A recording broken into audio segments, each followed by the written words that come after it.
মাঝরাতে ঢাকার হযরত শাহজালাল আন্তর্জাতিক বিমানবন্দরের ভিআইপি লাউঞ্জের গেটে সাংবাদিকদের ক্যামেরার ফোকাস। আসবেন গুরুত্বপূর্ণ কোনো ব্যক্তি। কিছুক্ষণ অপেক্ষার পরেই দেখা গেল লাউঞ্জ থেকে বের হচ্ছেন কয়েকজনের ছোট্ট একটি জটলা।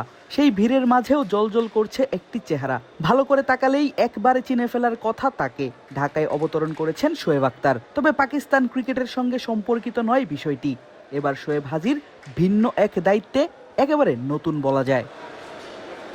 দেখা গেল বিমানবন্দরে তাকে রিসিভ করতে আসা ব্যক্তিদের সঙ্গে হাসি মুখে হাত মিলিয়েছেন, নিয়েছেন খোঁজ খবর।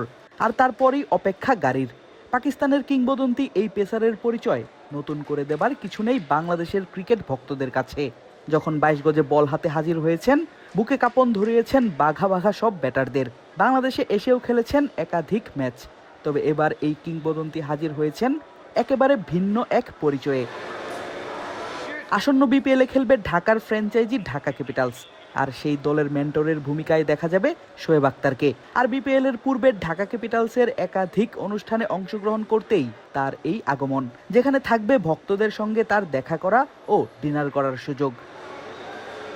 অবশ্য শোয়েব আক্তারকে নিজেদের মেন্টর হিসেবে নিয়োগ দেওয়ার কথা নিলামেরও বহু আগে প্রকাশ করেছে ঢাকা ক্যাপিটালস। আর তারপর থেকেই শোয়েব মুখিয়েছিলেন বাংলাদেশে আসতে। নিজের সামাজিক যোগাযোগ মাধ্যমের প্রোফাইলে ভিডিও বার্তা দিয়েও জানিয়েছিলেন কথাটি। আর সেই কথাটাই যেন রাখলেন রাওয়ালপিন্ডি এক্সপ্রেস। মাঝরাতে লম্বা পথ উড়াল দিয়ে এসেও ঠিকই তাকে দেখা গেল হাসি মুখে।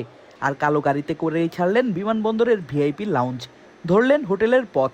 নিশ্চয়ই নতুন দায়িত্ব নিয়ে বহু বছর পর বাংলাদেশের এই সফরটাকে করে রাখতে চাইবেন স্মরণীয়। আদিব আশরাফ, ক্রিক ফ্রেঞ্জি।